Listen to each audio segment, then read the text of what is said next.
Hey guys, I'm back with another episode of Stories from Roblox, and today I would like to talk about Roblox HQ, the website. Now, if you don't know anything about Roblox HQ, it was a fan site created by Clockwork, who was, I believe, the first intern ever at Roblox, the company. Anyway, he created this website, and you could post place reviews on there, but I think the thing that most people remember it for was the level calculator, which when you went onto, you could enter your stats in Roblox and it would calculate a level for you. It doesn't really work anymore because a lot of the stats that were used for it aren't in the game anymore, like knockouts and wipeouts.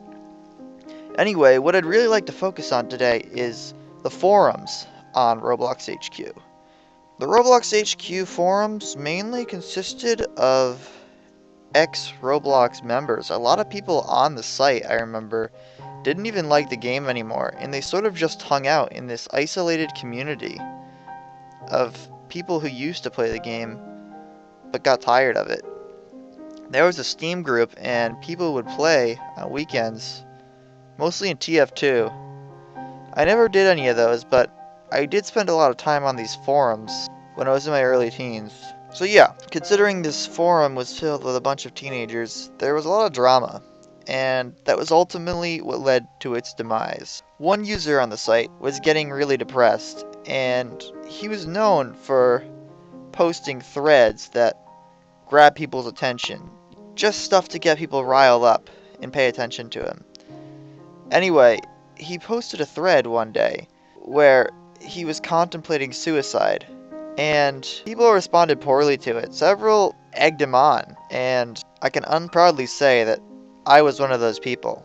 I remember the next day coming onto the board, I had a permanent ban, and I was surprised at the time because I didn't think anything of the thread. I kind of just thought it was a false shitpost. But that specific thread caught Clockwork's eye, and he called the police. I don't remember what happened after that. I know the user didn't end up committing suicide, at least not in that era. After that incident, Clockwork told everybody that he'd be shutting down the forums, and he'd give everybody 2 weeks to exchange emails, stuff like that, so they could keep in touch. That ended up being false, and they were just closed after 1 weekend. The RHQ community was very tightly knit though, and it wasn't dead. P-Town 2 established a new domain called Rock Hard Quarry.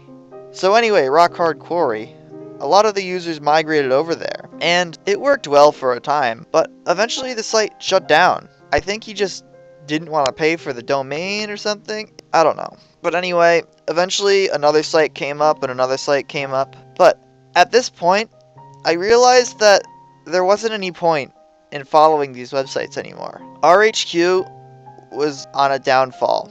It was only a matter of time before the entire community was dissolved.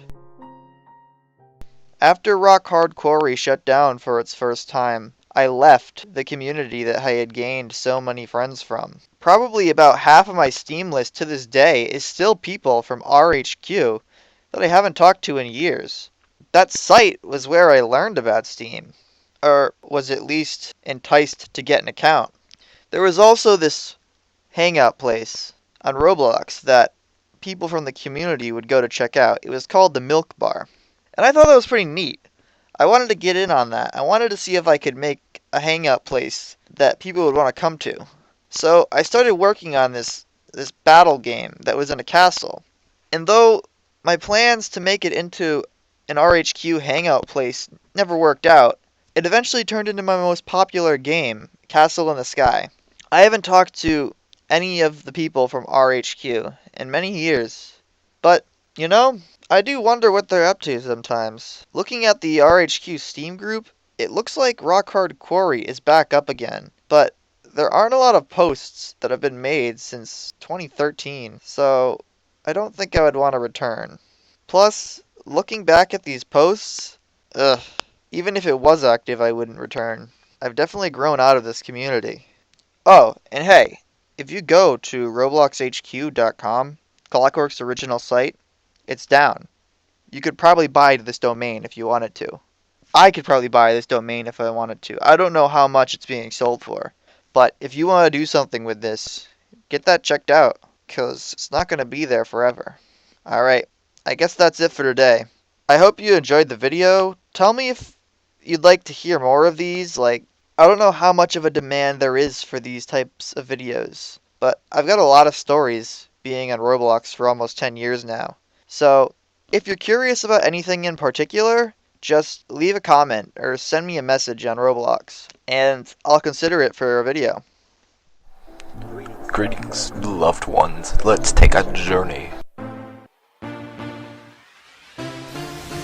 I know a place where the gays are really gayer.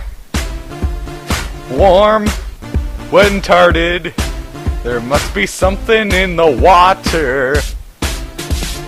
Slurping on a cock, chilling on the shitty forums. No fun, the mods break their necks, trying to ban us little assholes. Herp terp. You could travel the world, but nothing comes close to the Roblox HQ forums. Once you party with us, you'll be fucking my butt. Oh, ho, ho, ho, ho, ho. Bad graphics.